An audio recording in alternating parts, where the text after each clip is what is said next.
Ayah saya, guru saya yang membimbing saya mengijazahkan Bismillahirrahmanirrahim ini kepada saya 786 kali itu, bahwasanya siapa yang memiliki kesulitan hidup lalu meminta kepada Allah dengan berzikir Bismillahirrahmanirrahim, maka Allah akan lepaskan kesulitan itu terhadap orang yang berzikir Bismillahirrahmanirrahim.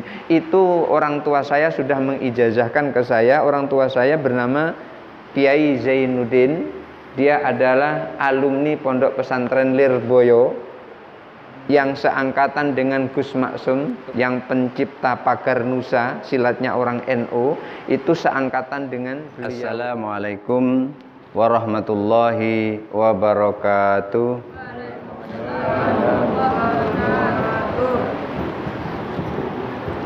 Innal hamdalillah wassalatu wassalamu ala Rasulillah wa ala alihi wa ashabihi wa mawalah. La haula wa la quwata illa billah. Rabbi syrah li sadri wa yassir li amri wahlul 'uqdatam min lisani yafqahu qawli, amma ba'du.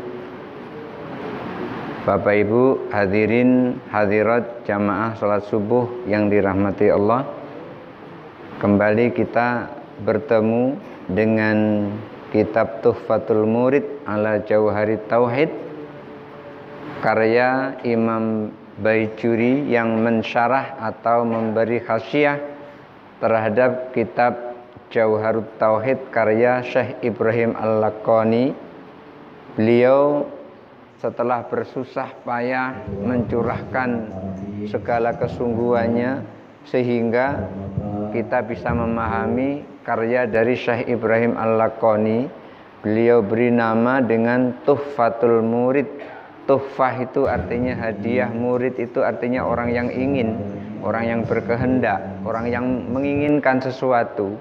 Ala Jauharit Tauhid. Jadi ini hadiah bagi orang yang ingin sekali kepada permata tauhid. Maka beliau suguhkan ini kepada kita. Kemarin kita telah membahas tentang banyak sekali liku-liku yang beliau lakukan untuk munculnya sebuah kitab ini agar kita bisa mencernanya secara mudah. Dan beliau juga memohon kepada Allah, ja'alallahu khalisatan liwajhil karim. Beliau memohon kepada Allah agar karyanya ini bisa menjadi sebuah karya yang ikhlas.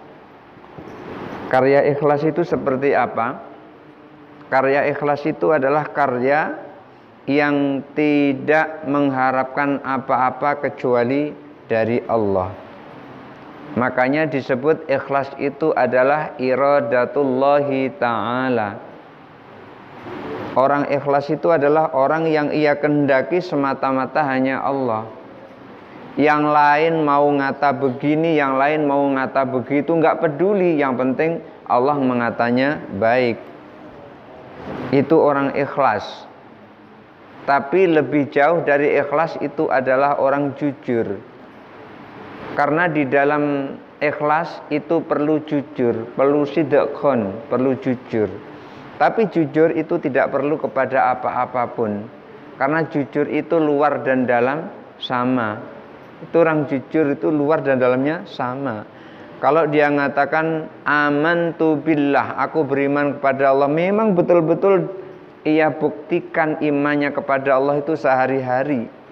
Itu orang jujur. Maka orang sholat itu perlu ikhlas. Orang sholat itu perlu ikhlas. Kalau nggak ikhlas sholatnya kosong. Karena sholat itu adalah jasad, ikhlas itu adalah roh. Kalau sholat itu adalah jasad, ikhlas itu adalah roh, maka jasad perlu dengan roh.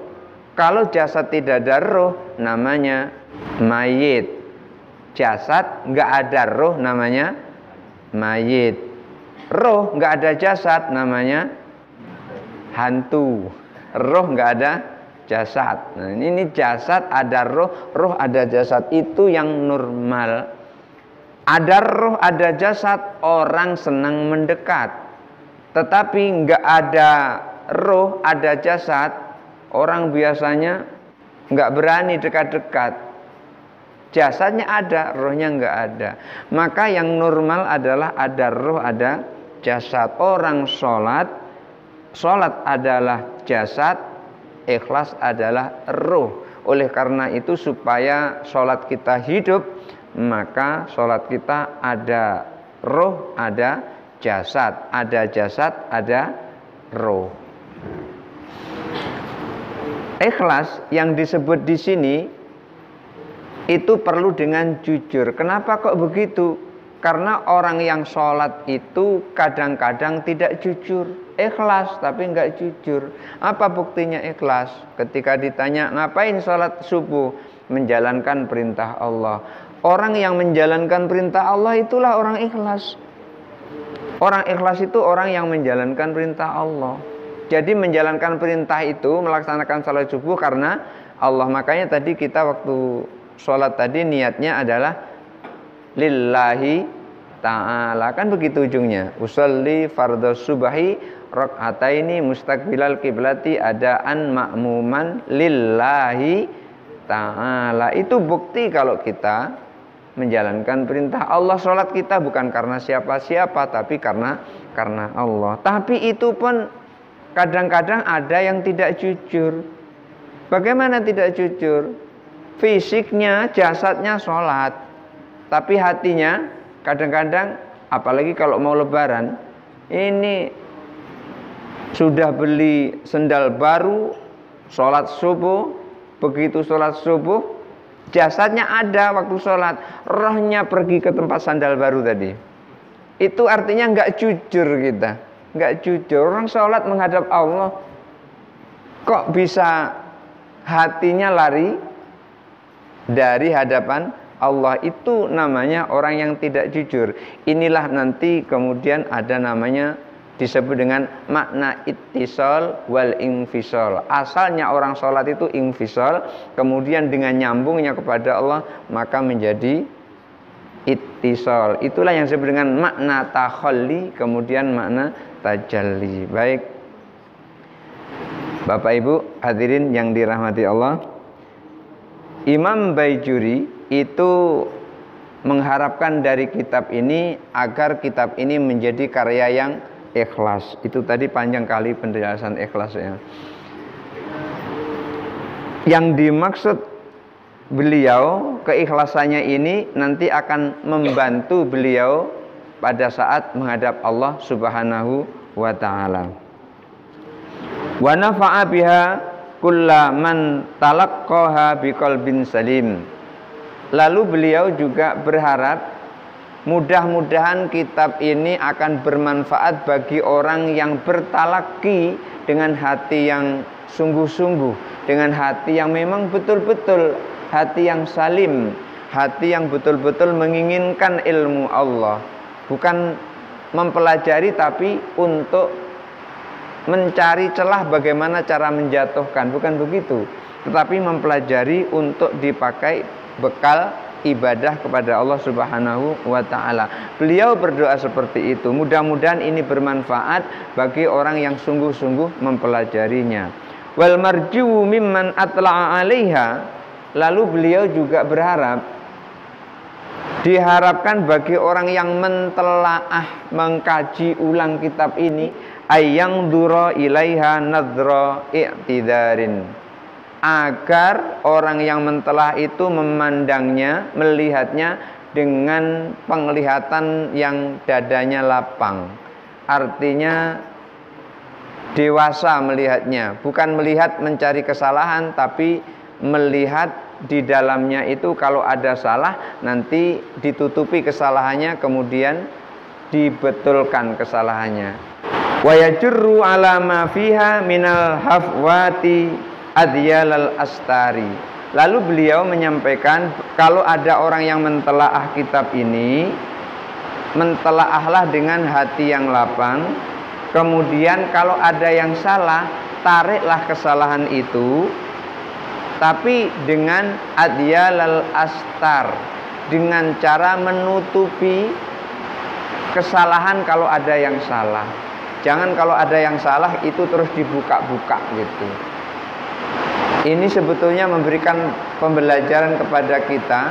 Kalau kita punya teman salah, kalau bisa kesalahannya itu ditutupi, bukan malah dipamer-pamerkan ke orang, sehingga orang yang salah tadi malu dengan kesalahannya. Mestinya harus ditutup, tetapi bukan hanya ditutup, ditunjukkan kesalahannya kepada orang tersebut, setelah itu baru ditutup. Tapi waktu menunjukkan tidak dibuka di hadapan orang banyak.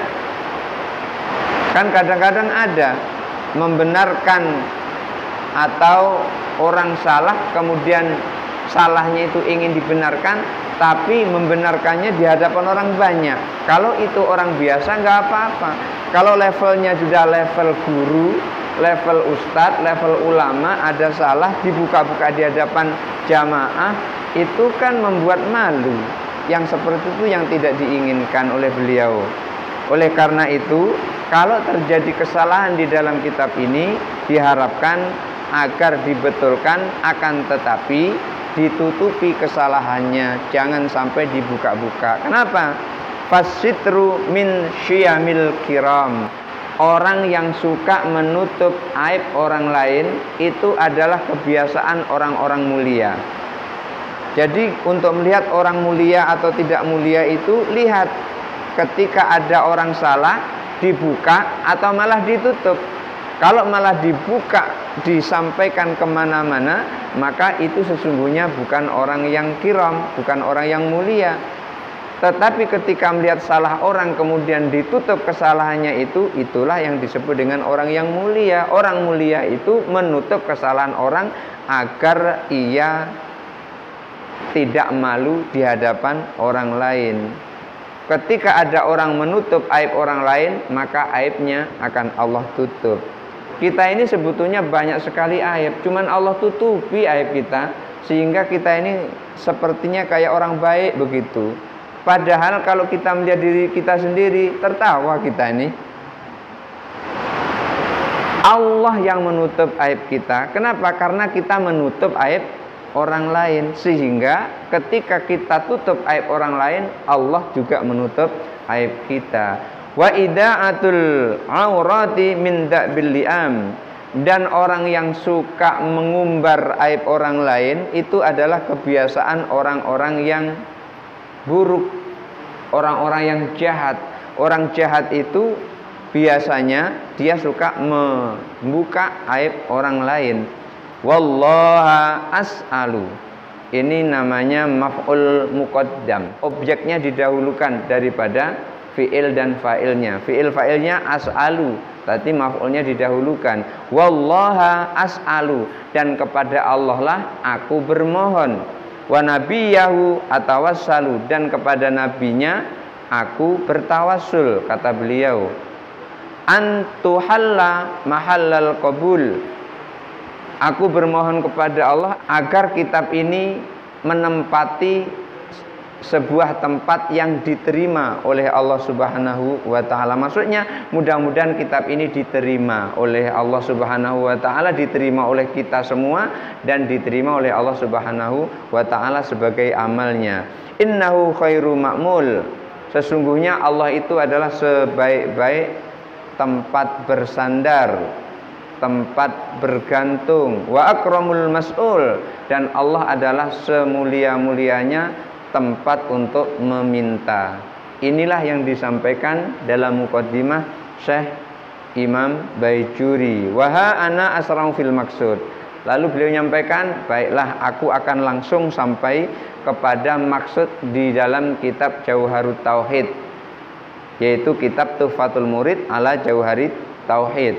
Bi'aunillahil ma'bud. Ketika beliau langsung menuju ke isi kitab ini, beliau memohon kepada Allah pertolongan. Bi'aunil ma'bud, melalui pertolongan Allah yang maha disembah. Wa aqulu wabillahi taufik. Begitu beliau nyampaikan. Qauluhu. Sekarang masuk kepada isi qauluhu di dalam kitabnya Syekh Ibrahim Al-Laqani itu yang pertama diawali dengan Bismillahirrahmanirrahim. Setelah diawali dengan Bismillahirrahmanirrahim, baru beliau menyampaikan Alhamdulillahi ala silatihi thumma salamullahi ma salatihi ala nabiyyin ja'abid tauhidi wa qad khalat dinu anit tauhidi. Masih banyak sampai 144 baris. Inilah yang akan dijelaskan oleh Imam Baijuri, karya Syekh Ibrahim Al-Laqani. Yang pertama adalah Bismillahirrahmanirrahim. Iftatahan nadimu kitabahu bil basmalati.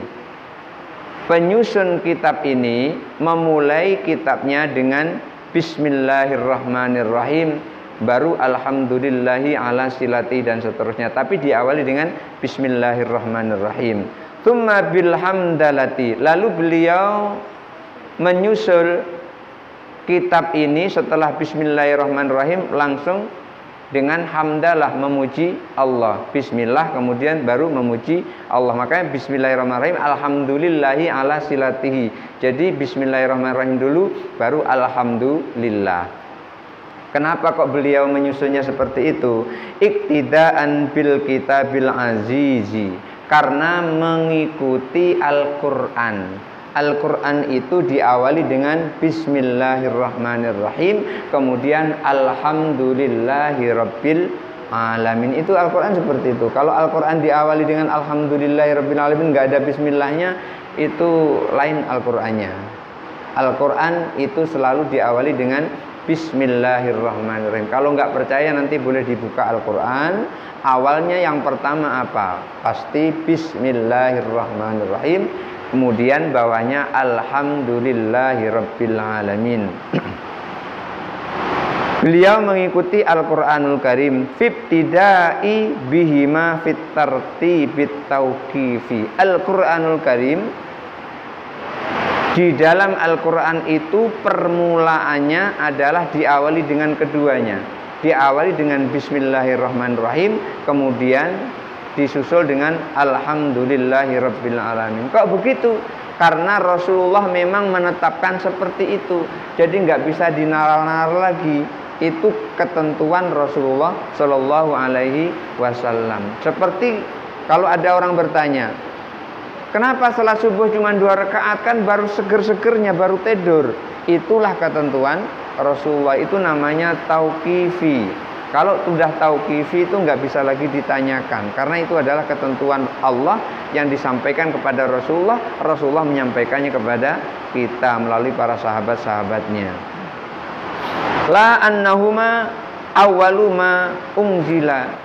Diawali dengan Bismillahirrahmanirrahim, kemudian Alhamdulillahirabbil alamin.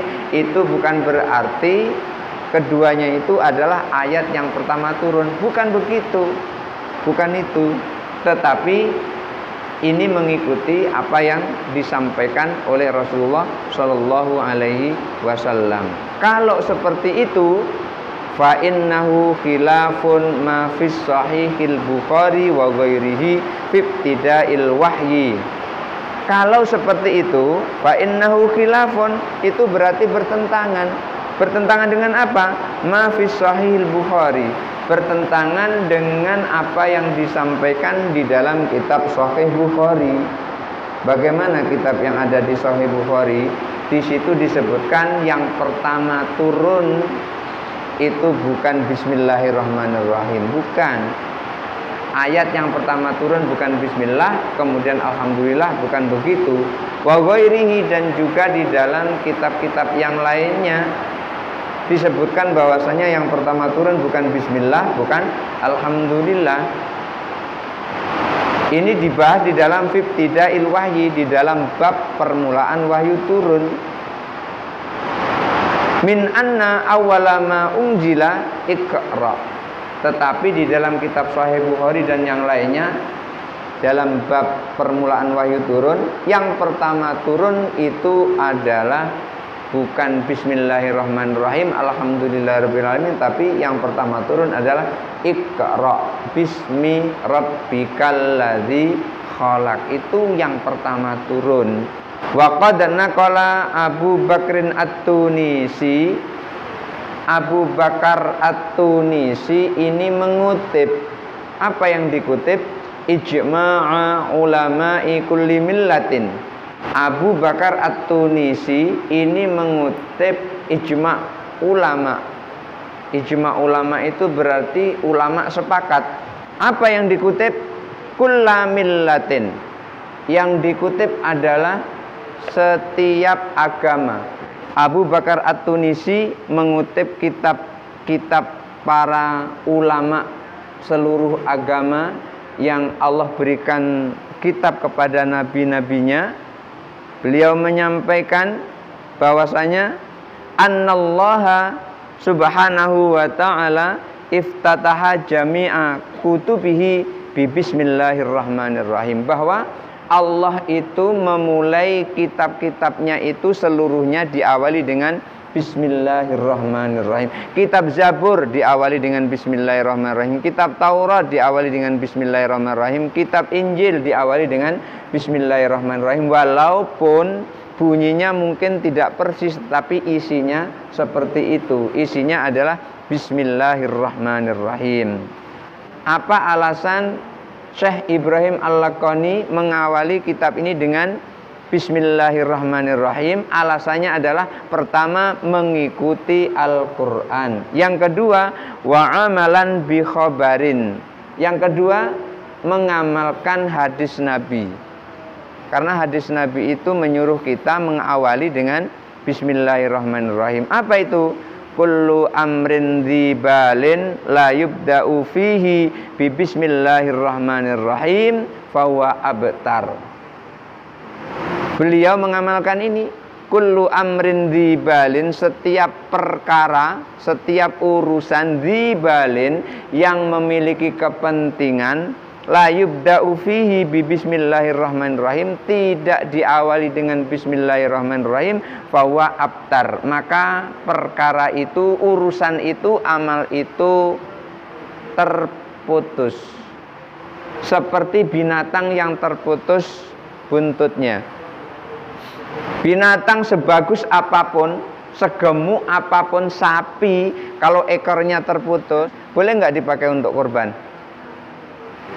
Nggak boleh kan? Kenapa kok nggak boleh? Berarti binatang itu tidak sempurna. Yang boleh untuk korban adalah binatang yang sempurna. Maka sebagus apapun amal kita, kalau tidak diawali dengan bismillahirrahmanirrahim, maka amal kita menjadi tidak sempurna, seperti binatang yang terputus ekornya. Kullu amrin dzibalin la yubda'u fihi bi bismillahirrahmanirrahim fahuwa ajdam. Hadis yang kedua.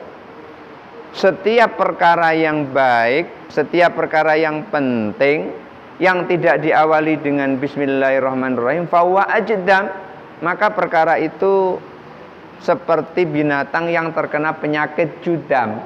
Kerbau segemuk apapun, sapi segemuk apapun, kalau terkena penyakit judam pasti nggak bisa dipakai untuk kurban. Artinya tidak sempurna karena dia sakit. Kullu amrin dzibalin la yubda'u fihi bi bismillahirrahmanirrahim fahuwa aqta. Ini hadis yang ketiga. Ada 3 hadis yang maknanya sama, yang makna isinya sama. Yang pertama abtar, yang kedua ajdam, yang ketiga aqta. 3 hadis ini maksudnya aina kisun, abtar, ajdam, aqta. Itu maksudnya adalah nakisun, kurang sempurna. Sebagus apapun, kalau ada yang hilang dari bagian itu kurang sempurna. Wa qalilul barakati, dan sedikit berkahnya, kurang sempurna, sedikit berkahnya. Seperti ini umpamanya. Ibu mencuci piring. Ibu pernah nyuci piring? Pernah? Ini kayaknya ada nggak pernah ini. Ya, pernah nyuci piring ya? Nyuci piring itu ketika mengawalinya dengan bismillahirrahmanirrahim, itu artinya kita menyadari bahwa kita mencuci piring itu adalah menjalankan perintah Allah. Maka ketika kita menjalankan perintah Allah dengan mencuci piring itu tadi, kita awali dengan Bismillahirrahmanirrahim. Maka bismillahnya itu menjadi pahala dan menjadi penyempurna kita mencuci piring. Tapi apakah kalau seandainya kita tidak bismillahirrahmanirrahim nyuci piring itu nggak sempurna? Tetap sempurna secara kasat mata. Piringnya bersih tetapi nggak dapat pahala. Mana kira-kira enak? Piring bersih dapat pahala apa cukup yang penting piringnya bersih? Piring bersih dapat, itu bonus. Itu bonus. Jangan sampai tidak. Kenapa? Karena bismillahirrahmanirrahim ini adalah kunci dari segala sesuatu perbuatan kita, di mana itu adalah sesungguhnya bukan kita yang melakukan, yang melakukannya adalah karena Allah. Jadi kalau kita melakukan sesuatu dengan menyebut bismillahi dengan nama Allah, artinya bukan untuk kita pekerjaan itu. Pekerjaan itu adalah untuk Allah. Kalau kita bekerja untuk Allah, apa kata Allah? Wa ana azibihi, dan aku yang membalasnya. Oleh karena itu dalam hadis puasa juga disebutkan as-saumu li wa ana ajzi bihi. Puasa itu untukku. Kalau pekerjaan yang kita lakukan untuk Allah, berarti Allah sendiri yang akan membalasnya. Jadi jangan diremehkan kata-kata bismillahirrahmanirrahim, karena ini sangat penting. Kenapa sangat penting? Karena ketika kita mengucapkan bismillahirrahmanirrahim, itu artinya kita melakukan sesuatu itu bukan untuk kita tapi untuk Allah. Walaupun kita yang menikmati, setelah piring bersih kita yang pakai, tetapi sesungguhnya itu adalah menjalankan perintah Allah. Jadi kullu amrin dzibalin la yubda'u fihi bi bismillahirrahmanirrahim fahuwa abtar, fahuwa ajdam, fahuwa aqta. 3 hadis ini sama artinya, yaitu nakisun, kurang, manfaatnya kurang, qalilul barakati, berkahnya kurang. Apa itu berkah? Sering kita nyebut berkah. Mudah-mudahan berkah. Sering kan gitu kan? Apa itu berkah? Berkah itu adalah ziyadatul khairi. Berkah itu artinya tambahnya kebaikan. Kalau harta kita berkah, maka harta itu akan menjadikan kebaikan kita menambah. Kalau ilmu kita berkah, maka ilmu kita akan menjadikan kebaikan kita nambah. Contohnya gini, yang tadinya kita kurang rajin untuk zikir, tetapi setelah kita punya ilmu atau dapat ilmu, kemudian terus rajin berzikir, itu artinya ilmu kita berkah. Itu untuk diri kita. Berbeda dengan tingkatan untuk orang lain, yang tadinya hanya kita yang tahu dan hanya kita yang mengamalkan. Begitu disampaikan kepada orang banyak, orang lain juga mengamalkan seperti yang kita amalkan. Berarti ilmu kita berkah. Maka seorang guru ngaji yang menyampaikan ilmu Al-Qur'annya kepada santri-santri, kemudian santri-santri paham, kemudian dia terus menguasai. Setelah menguasai lalu ia sampaikan kepada santri yang lain lagi setelah dia jadi guru, maka guru yang pertama itu pahalanya ngalir terus. Kenapa kok ngalir terus? Karena dia telah menjadikan ilmunya bermanfaat. Itu disebut ilmun yuntafa'u bihi, ilmu yang bermanfaat. Jadi berkah itu adalah ziyadatul khair, tambahnya kebaikan. Yang tadinya cuma satu yang bisa, setelah ilmunya berkah menjadi banyak yang bisa. Oleh karena itu ketika kita punya ilmu, jangan sampai ditanya orang disembunyikan ilmu itu. Ancamannya besar. Man su'ila an ilmin fakatamahu aljamahullahu yaumal qiyamati bilijamin min narin. Siapa orang ditanya tentang ilmu kemudian ia sembunyikan, takut disaingi kalau nanti orang lain pintar seperti dia, aljamahullahu, maka Allah akan kekang nanti dengan kekangan api neraka di hari kiamat. Itu ancamannya. Tetapi ketika kita mau menyebarkan ilmu, orang lain mampu, orang lain bisa, ngajarkan lagi kepada orang lain, bukan dapat saingan, berkahnya tambah. Jadi jangan dikira seperti ulama-ulama salaf yang terdahulu dia hanya sampai di situ. Tidak. tetapi ketika mengajarkan ilmunya sampai kepada kita, maka beliau itu terus dapat pahala dari kita orang-orang yang mengamalkan ilmunya. Itu sama dengan beliau yang mengajar, cuman melalui tangan murid-muridnya. Seperti itu dulu para tabi'in. Para tabi'in itu belajar kepada para sahabat. Sahabat mengajarkan ilmu Rasulullah itu kepada tabi'in. Setelah itu tabi'in paham, tabi'in menyampaikan, guru, aku boleh nggak membantu menyebarkan ilmu Rasulullah ini? Akhirnya sama-sama dengan tabi'in, sahabat dibantu oleh mereka. Artinya apa? Tetap syiar Rasulullah berjalan terus. Ini namanya ziyadatul khair atau disebut dengan barokah. Jadi jangan, oh mudah-mudahan barokah, mudah-mudahan barokah, tapi nggak tahu apa itu barokah. Barokah itu adalah tambahnya kebaikan. Harta kalau berkah itu mudah sekali diajak untuk ibadah. Motor kalau berkah mudah sekali diajak untuk ke masjid kalau rumahnya jauh. Jadi jangan sampai salah mengartikan barokah. Barokah itu adalah ziyadatul khair. Perbuatan apapun yang dianggap baik, dianggap penting, tidak diawali dengan bismillahirrahmanirrahim, maka berkahnya menjadi kurang. Walaupun secara kasat mata sempurna, tetapi sesungguhnya tidak sempurna. Di sini disampaikan fahuwa wa in tamma hissan. Perbuatan itu walaupun secara indra, secara panca indra itu sempurna, layatimu maknan, tetapi maknanya, esensinya itu tidak sempurna, walaupun kelihatannya sempurna. Ma'a khabarin, demikian juga khabar yang menyampaikan kullu amrin dibalin la yubda'u fihi bilhamdi lillahi fahuwa abtar. Ada khabar yang lain, itu bunyinya kullu amrin dibalin, setiap perkara yang penting, la yubda'u fihi, yang di dalam perkara itu tidak diawali bi alhamdulillahi rabbil alamin, dengan alhamdulillah rabbil alamin, fahuwa abtar, maka perbuatan itu terputus. Fahuwa ajdam, perbuatan itu terkena penyakit judam. Fahuwa akto, perbuatan itu terputus.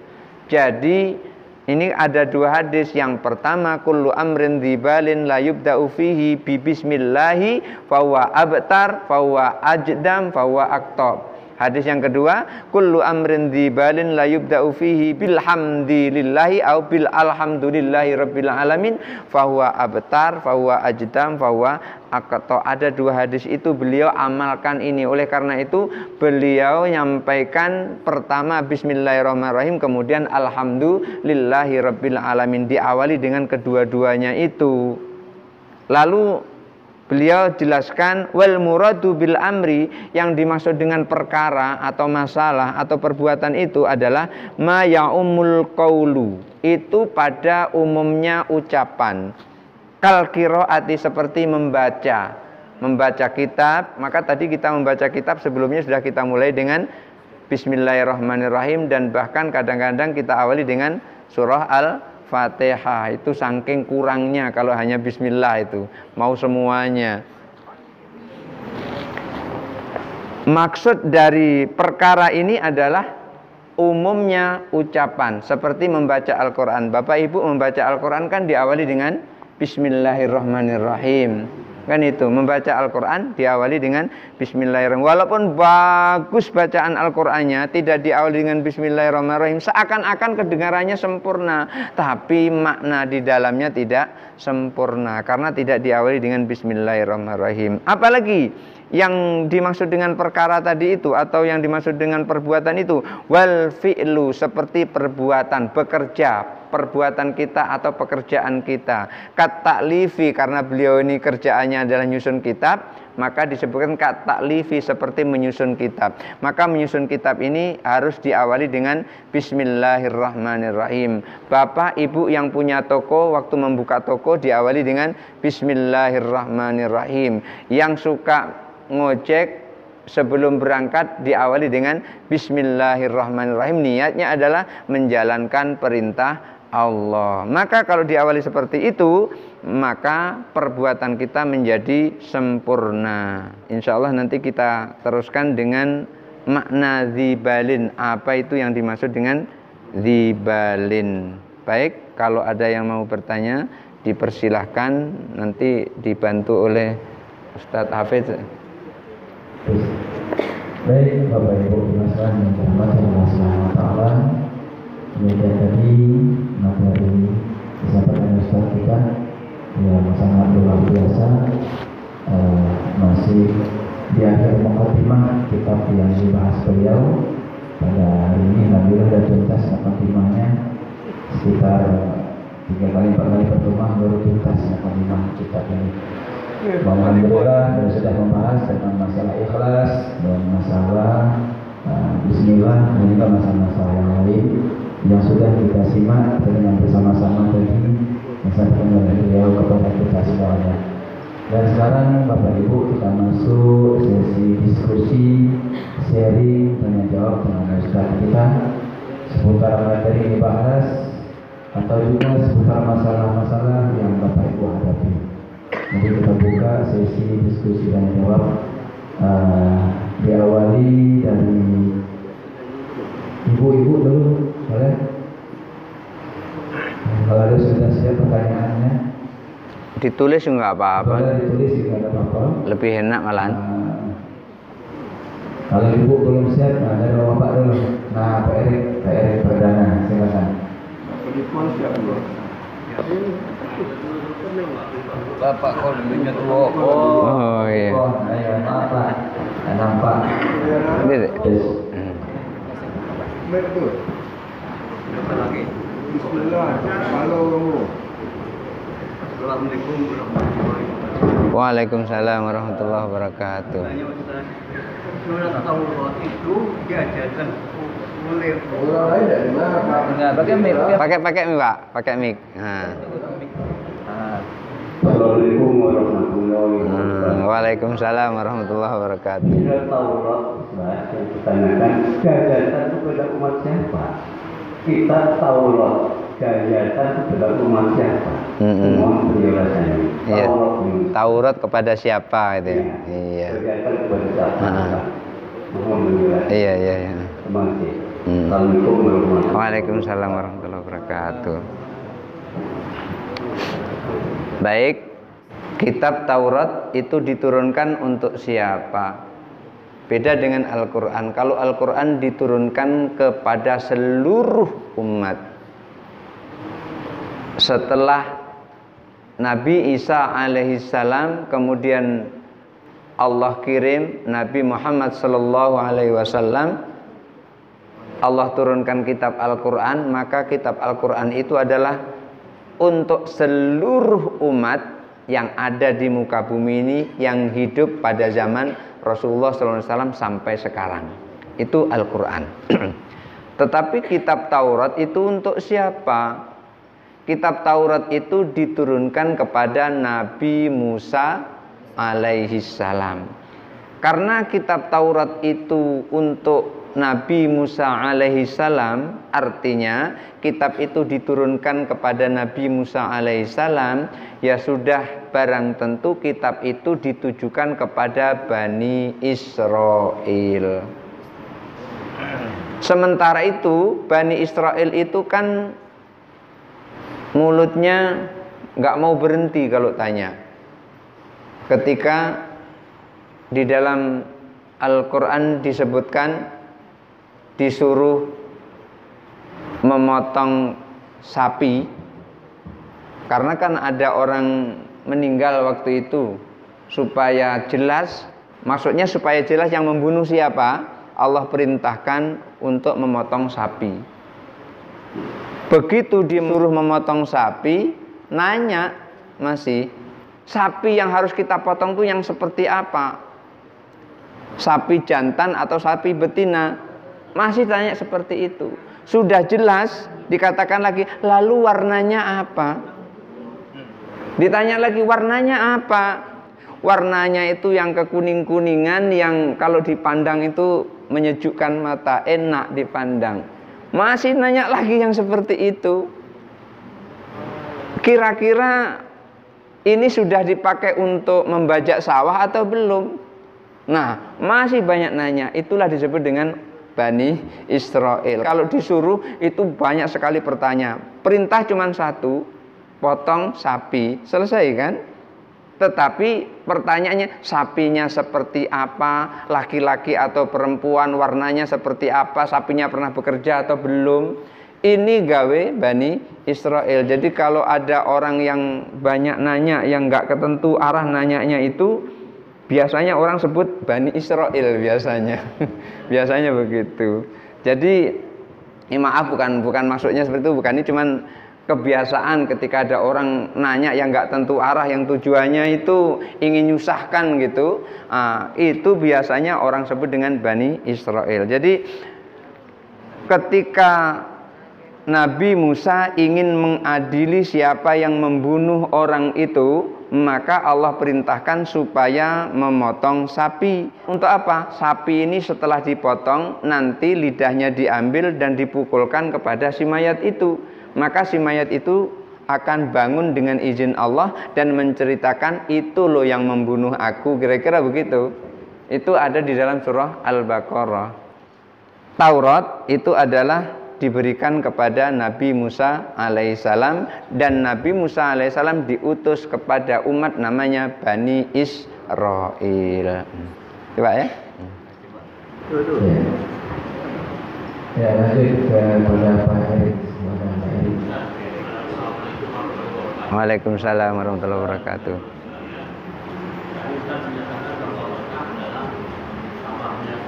Ziyadatul khair.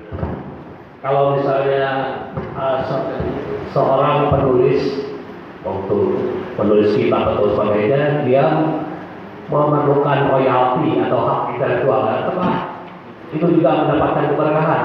Karena dia mengharapkan tidak ikhlas. Demikian, Assalamualaikum warahmatullahi wabarakatuh. Iya. Karena sekarang sudah zamannya ada royalti, maka di situ ada hak paten namanya hak cipta. Seperti saya membuat sebuah buku namanya Metode Pembelajaran Al-Qur'an, itu di situ ternyata kayak ada hak cipta di situ. Karena sudah masuk ke perpustakaan pusat. Jadi ada ISBN-nya apa ya? Ya, ISBN itu hak cipta. Itu kembali lagi kepada niat. Kullu a'malin bin niat walikulli imri'in manawa. Kalau tujuannya itu adalah supaya orang tidak menduplikasi yang kemudian menghai itu adalah karyanya, lalu dijadikan keuntungan untuk dirinya, maka itu tidak apa-apa. Karena yang disebut ikhlas itu tidak ada kaitannya dengan manusia. Ikhlas itu adalah kaitannya dengan Allah. Kalau ada kaitan dengan manusia, kalau ada orang bertujuan kepada orang, itu bukan ikhlas, tapi itu adalah kerja dan kemudian setelah kerja dibayar. Contohnya si A bekerja kepada si B sebagai tukang bangunan. Setelah selesai dia kerja, hari Sabtu tolong upahnya mana. Itu sudah ada kerjaan, ada upah. Tetapi yang di sini yang disebut dengan ikhlas itu adalah iradatullahi ta'ala bi ibadatihi. Yang dimaksud dengan ikhlas itu adalah menghendaki Allah dengan cara beribadah atau mematuhi dengan cara beribadah, taat. Ketika kita membuat buku atau membuat kitab dan kitab itu isinya bermanfaat, ketika isinya bermanfaat itu kemudian diberikan kepada siapapun yang membacanya, lalu siapapun yang membacanya mengamalkan itu, kemudian dia bisa, maka disitulah nilai kemanfaatan dan keikhlasan seseorang yang membuat kitab. Lain halnya yang seperti tadi, yang seperti ada royalti itu tadi, itu biasanya itu hanya untuk membatasi, kan, kalau royalti itu untuk membatasi orang supaya tidak mengaku itu adalah karyanya, padahal itu bukan karyanya. Ketika itu karyanya kemudian dicetak, itu bukan berarti dia itu menjual karyanya, bukan, tapi hanya menjual hasil cetakan sebetulnya. Karena karyanya yang yang diberikan atau yang dijual itu orang tidak akan mampu membelinya. Siapa yang mampu membeli isi kitab seperti ini?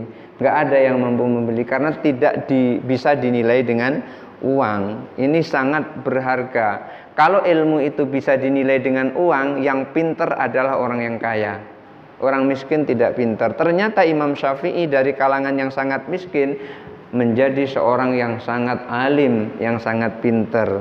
Dan karya-karya Imam Syafi'i itu banyak sekali kita pelajari. Jadi ketika orang itu menyampaikan hasil karyanya, kemudian di situ ada royalti, itu tidak akan membatasi keikhlasan dia selama, karena ikhlas itu orang lain nggak tahu, Pak. Ikhlas itu yang tahu hanya dirinya dan Allah yang tahu. Orang nggak bisa menilai itu nggak ikhlas, nggak bisa kita menilai seperti itu. Seperti ada orang sholat, masya Allah orang itu sholatnya khusyuknya, kayaknya ikhlas. Belum tentu. Siapa tahu dia sholat ingat sama sandalnya yang baru tadi. Dia baru beli sandal, karfil harganya mahal, pergi ke masjid, pas sholat kayak khusyuknya, padahal pikirannya terbagi dua, satu kepada Allah, satu kepada sandal. Jadi kita nggak tahu, nggak bisa menilai orang karena itu di dalam hati dan barang yang tidak nampak. Oleh karena itu, seperti royalti ini bukan batasan untuk seorang ikhlas atau tidak ikhlas, tapi batasan seorang ikhlas atau tidak ikhlas itu adalah hati. Oleh karena itu niat itu adalah mu'ayaratu litasfihil a'mal. Jadi ukuran atau barometer untuk benar atau salahnya sebuah amal. Kalau seorang itu beramalnya niatnya benar, maka perbuatannya menjadi benar. Kalau niatnya salah, maka hasilnya juga akan salah. Jadi itu disebut dengan kullu a'malin binniyah. Setiap perbuatan tergantung pada niatnya. Sama-sama orang pergi dari Mekah ke Madinah, yang satu ini pergi karena menjalankan perintah Allah dan Rasulnya, tapi sama-sama berangkat, nggak kelihatan rupanya apa yang dikejar. Pengen dapat duit dan pengen menikahi perempuan. Kebetulan perempuan itu ikut hijrah, ikut pergi ke Madinah, sehingga dia tututi dari belakangnya, seakan-akan dia menjalankan perintah Allah dan Rasulnya, tetapi sesungguhnya dia tidak menjalankan perintah Allah dan Rasulnya, justru malah mengikuti perempuan yang ingin dinikahinya. Perbuatannya sama, persis, tidak ada bedanya, tapi di dalam hati ada perbedaan. Jadi royalti nggak bisa kita lihat hatinya gitu, Pak ya. Jadi nggak usah khawatir kalau nanti bapak-bapak, ibu-ibu menyusun sebuah kitab atau sebuah buku kemudian ada royalti, itu tidak akan membatasi keikhlasan seseorang, karena ikhlas seseorang itu tidak bisa dihalangi dengan royalti. Semuanya akan tertembus. Kenapa? Karena ikhlas itu di dalam hati. Kira gitu. Ya, baik. Ada satu lagi.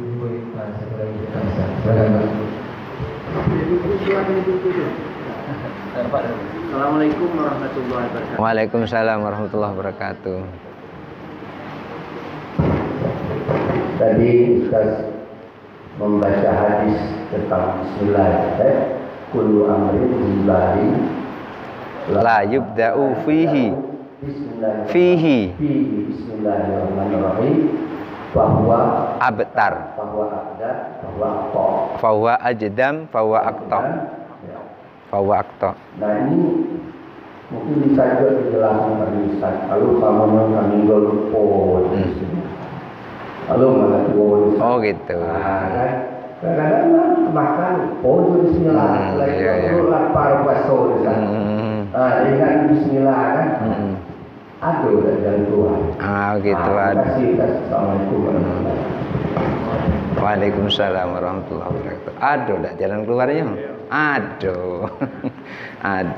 Ketika kita makan itu menjalankan perintah Allah, maka makan kita menjadi berkah pada tubuh kita ketika kita membaca sebelum makan Bismillahirrahmanirrahim.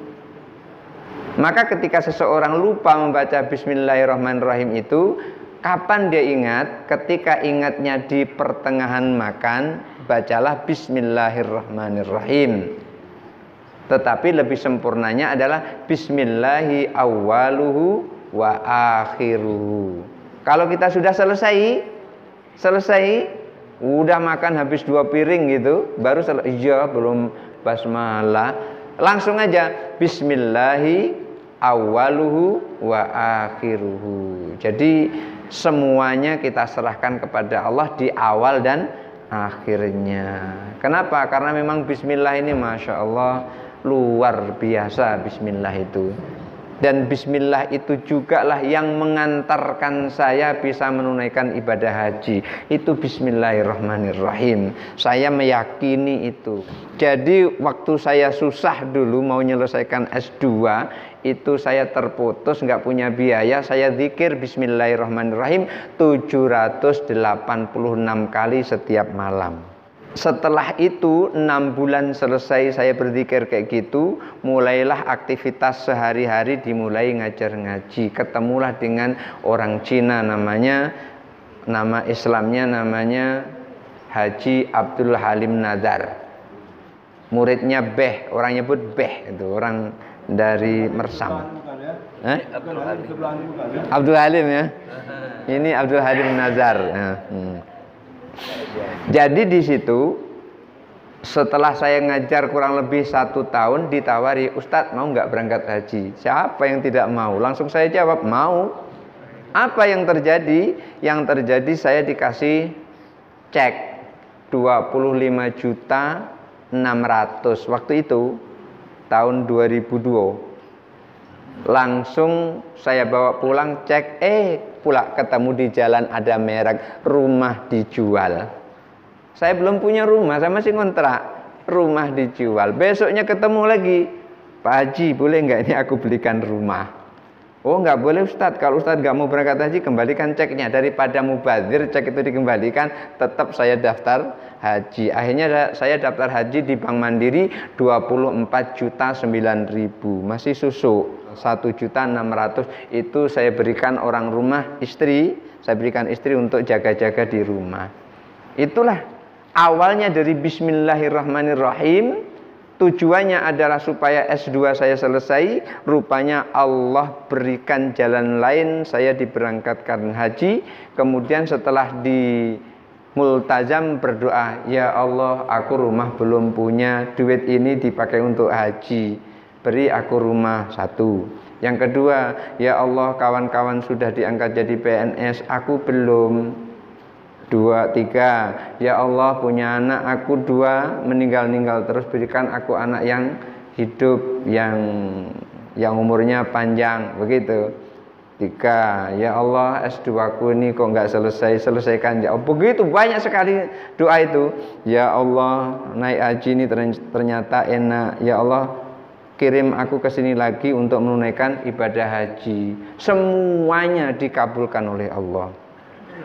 Waktu saya berdoa, ya Allah aku punya anak ninggal terus, berikan aku anak. Setelah berdoa di multazam, jam 8:30 saya pergi ke wartel ngebel istri. Langsung dibilang, Kak aku hamil. Langsung tuh baru minta langsung dikasih oleh Allah. Itu namanya kontan namanya. Itu baru minta langsung dikasih Allah. Ya Allah aku belum punya rumah duit untuk menunaikan ibadah haji. Setelah 2003 berdoa, 2006 diijabah oleh Allah, dikasih rumah, guyur-guyur bangun sendiri. 3, 4, 5, 6 3 tahun baru diijabah. Berdoa, ya Allah kawan-kawan sudah diangkat jadi PNS, aku kok belum angkat juga ya Allah. Aku kan nilai IPK ku tertinggi waktu itu, kan gitu, IPK tertinggi waktu itu.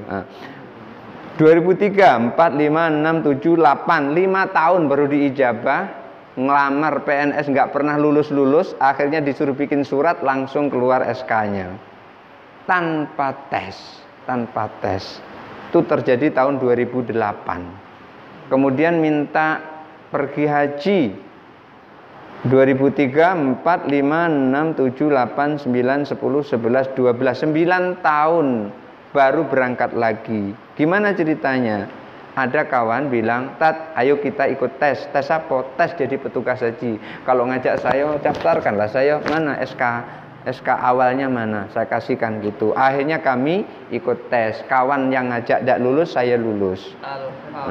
Akhirnya berangkat tahun 2008. 12 sebagai petugas. Itu berangkat dari Bismillahirrahmanirrahim 786 kali. Ayah saya, guru saya yang membimbing saya mengijazahkan Bismillahirrahmanirrahim ini kepada saya 786 kali itu, bahwasanya siapa yang memiliki kesulitan hidup lalu meminta kepada Allah dengan berzikir Bismillahirrahmanirrahim, maka Allah akan lepaskan kesulitan itu terhadap orang yang berzikir Bismillahirrahmanirrahim. Itu orang tua saya sudah mengijazahkan ke saya. Orang tua saya bernama Kiai Zainuddin.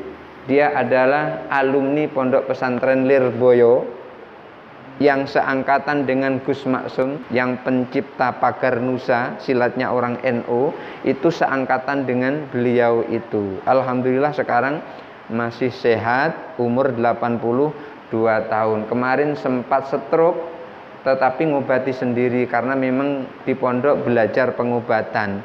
Akhirnya anak-anaknya sudah sibuk, gelisah, tidak karu-karuan. Mama yang biasa mendampingi bapak bilang, tenang nak, nanti sebentar lagi bapakmu akan ngomong sesuatu. Betul. Akhirnya langsung bilang, bikinkan ini, bikinkan ini, bikinkan ini, bikinkan ini, bikinkan ini. Sudah dibikin oleh mama, diminum. Sehat, bisa nyangkul lagi sekarang. Itu semuanya adalah karena Allah Subhanahu wa ta'ala memberikan kelebihan kepada orang yang betul-betul pada saat nyantri itu adalah ikhlas. Nah, jadi ini cerita dari Bismillahirrahmanirrahim itu tadi ya. Itu Ustaz. Tadi kan kita kalau tidak ijazah kan sama dengan surat tidak pakai stempel kan. Jadi di ya. Jadi ada surat edaran tapi tidak punya stempel. Kalau Ustaz tadi dijazahkan oleh orang tua, alangkah baik juga ini jemaah kita ini dijazah juga. Oh begitu. Iya. Bagi yang mengamalkan Bismillahirrahmanirrahim saya ijazahkan, mudah-mudahan mendapat nikmat seperti yang saya dapat. Iya. Iya. Nah,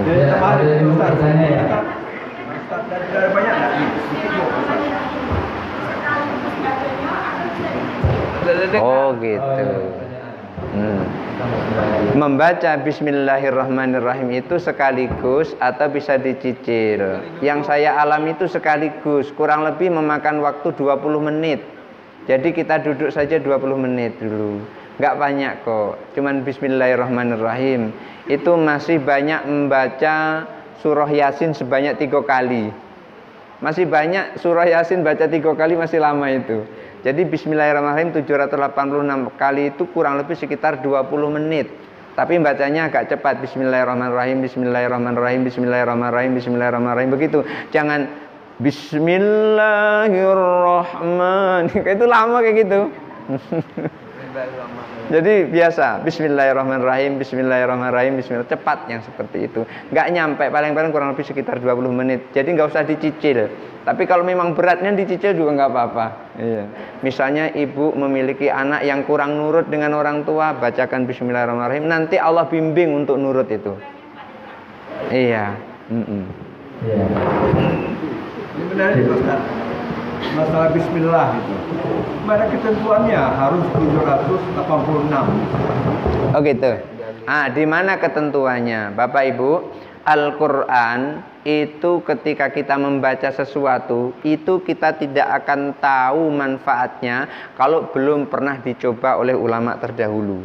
Ulama terdahulu itu mencoba umpamanya, laqad ja'akum rasulun min anfusikum azizun 'alaihi ma anittum harisun 'alaikum bil mu'minina raufur rahim fa in tawallaw faqul hasbiyallahu la ilaha illahu 'alaihi tawakkaltu wa huwa rabbul arsyil azim. Ini kalau belum pernah dicoba oleh ulama terdahulu kita nggak tahu apa manfaatnya. Tetapi setelah dicoba oleh ulama terdahulu, maka kita baru tahu, baru kita memahami apa manfaat dari membaca itu. Seperti juga ini Bismillahirrahmanirrahim, ini adalah sudah dicoba oleh ulama terdahulu. Ketika dia coba oleh ulama terdahulu itu kemudian dia mengalami nikmat, Maka itulah ulama menyampaikan, aku dulu pernah membaca bismillah sebanyak 786 kali dan mendapat nikmat seperti ini.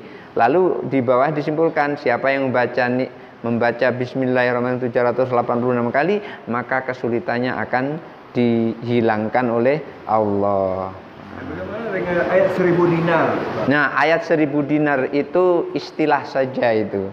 Ayat 1000 dinar itu kan wa may yattaqillah yaj'al lahu makhraja wa yarzuqhu min haitsu la yahtasib wa may yatawakkal 'alallahi fa huwa hasbuh innallaha balighu amrih. Jadi orang pada saat itu mengalami kesulitan keuangan, ketika membaca itu maka Allah mudahkan kesulitannya itu karena dia bertakwa kepada Allah. Bertakwa kepada Allah atau menjalankan perintahnya, menjauhi larangannya. Maka itulah kemudian disebut dengan ayat 1000 dinar. Bismillah tadi itu tiap malam. Kalau bismillah itu tiap malam, yang saya alami itu selama 6 bulan. Karena memang betul-betul susah. Tiap malam selama 6 bulan. Itu yang saya alami. Itu yang saya alami. Berbeda pengalaman orang yang satu dengan orang yang lain. Satu contoh. Ini yang lain ini. Kemarin sebelum Ramadan itu ada ibu-ibu muda beranak 3 datang ke rumah karena suaminya pergi dari rumah, minggat. Jadi dia pengen suaminya pulang. Langsung saya kasih wirid. Yang dulu sebelumnya minggat juga, saya kasih wirid, seminggu baru pulang. Seminggu setelah diwiriti, seminggu baru pulang. Yang ini sehari semalam pulang. Jadi nggak bisa ditentukan karena Allah yang punya kerjaan. Fa'alul lima yurid. Allah itu melakukan apa yang Ia kehendaki. Ketika laki-laki itu lari dari rumah, diseret oleh Allah supaya kembali ke rumah, 1 hari 1 malam bisa balik ke rumah. Akhirnya dia pulang. Alhamdulillah Ustadz, baru sehari semalam aku wirid ini, setiap habis asar dan habis sholat subuh, alhamdulillah suamiku pulang. Persis seperti yang Ustadz nasihatkan, kalau pulang sambutlah dengan senyum, jangan disambut dengan merengut, seperti nggak terjadi apa-apa. Akhirnya kerasan suaminya di rumah, disambut dengan istri yang murah senyumnya kepada suami. Akhirnya suami itu nggak pergi kemana-mana karena melihat senyum istrinya tadi itu. Jadi barangkali bapak-bapak kalau istrinya di rumah senyum terus tuh nggak pergi-pergi, nggak jadi kerja dia. Iya, iya. Ini pengalaman ini. Iya. Baik, Bapak Ibu dan sekalian, luar biasa kajian kita pada subuh hari ini ya. Yang jelas kita dapat melalui ilmu dari Ustaz kita, ijazah tadi ya. Ijazah mengamalkan Bismillah sebanyak 786 kali. Sebaiknya tiap malam setengah tahun. Ya, apapun kesulitan yang kita hadapi, mari amalkan, insya Allah segera diselesaikan Allah Subhanahu wa Ta'ala. Dan kita sudah mendapat ijazah dari Ustaz kita tadi. Nah, tadi sudah kita jawab kan, kalau itu sudah kita terima. Jadi amal ini secara resmi, alhamdulillah sudah dapat kita amalkan dari Ustaz kita. Nah, untuk yang pada sebelah ini. Ya. Baik Bapak Ibu sekalian yang dirahmati Allah Subhanahu wa Ta'ala, tidak terasa hari sudah siang ya. Dan yang 7:04 sepertinya untuk sholat sunnah Isra tidak habis waktunya ini, dan mungkin bisa dilakukan kalau melaksanakan sholat sunnah duha tidak bisa. Untuk mengambil berkah pertemuan kita pada sore hari ini, sekali lagi Muhammad Rasulullah dapat berkenaan. A'udzu billahi minasyaitonir rajim. Bismillahirrahmanirrahim. Alhamdulillahirabbil alamin. Allahumma shalli ala sayyidina Muhammad wa ala ali sayyidina Muhammad. Wa sallim wa radhiyallahu ta'ala an sadatina Rasulillahi ajma'in. Allahumma ighfir lana dhunubana wa liwalidayna warhamhuma kama rabbayana shighara.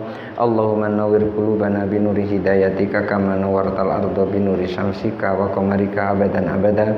Allahumma ij'alna fahman kafamin nabiyyin wa hifdzan ka hifdzil mursalin ka ilhamin malaikatil muqarrabin bi rahmatika ya arhamar rahimin. Allahumma qarribna ya Allah ila man qarraba ilaika wa ba'idna wa sallimna minadh zalimin wal ba'idina minka. Allahumma khtim lana bi khatimatis sa'adah waj'al lana minal ladzina sabaqat lahumul husna wal ziyad والزيادة بجاه سيدنا محمد صلى الله عليه وسلم ذي الشفاعة وعلى آله وأصحابه ذوي السيادة وسيدنا بالعباس الخضر بل يبني ملكنا ذي الاستقامة وسيدنا غوث العظم سيد الشيخ عبد القادر الجيلاني ذي الكرامة ربنا آتنا في الدنيا حسنة وفي الآخرة حسنة وقنا عذاب النار وصلى الله على خير خلق محمد صلى الله عليه وسلم وعلى آله وصحبه أجمعين سبحان ربك رب العزة عما يصفون وسلام على المرسلين والحمد لله رب العالمين تقبل الله منكم تقبل يا كريم